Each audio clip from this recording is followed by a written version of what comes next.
श्रीमद् भागवत महापुराण में श्री प्रबुद्ध जी कहते हैं कि क्वचिद रुदन्त्यच्युत चिंतया क्वचिद हसन्ति नंदति वदन्त्य लौकिका नृत्यन्ति गायन्त्यनुशीलयन्त्यजं भवन्ति तुष्णीं परमेत्य निवृत्तः।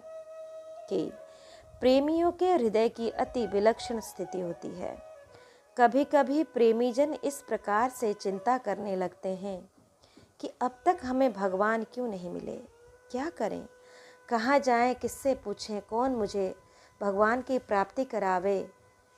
इस भांति से प्रेमीजन सोचते सोचते रोने क्रंदन करने लगते हैं।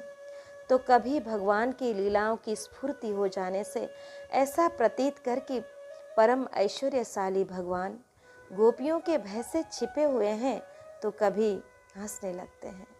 कभी कभी भगवान के प्रेम और दर्शन की अनुभूति से आनंद मग्न हो जाते हैं, तो कभी लोकातीत भाव में स्थित होकर प्रेमीजन भगवान के साथ वार्तालाप करने लगते हैं।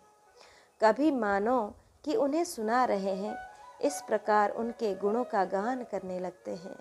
कभी कभी प्रेमीजन भगवान को अपने पास न हो ढूंढने लगते हैं, तो कभी कभी भगवान के प्रेमीजन भगवान से एक होकर उनकी सन्निधि में स्थिर होकर परम शांति का अनुभव करने लगते हैं।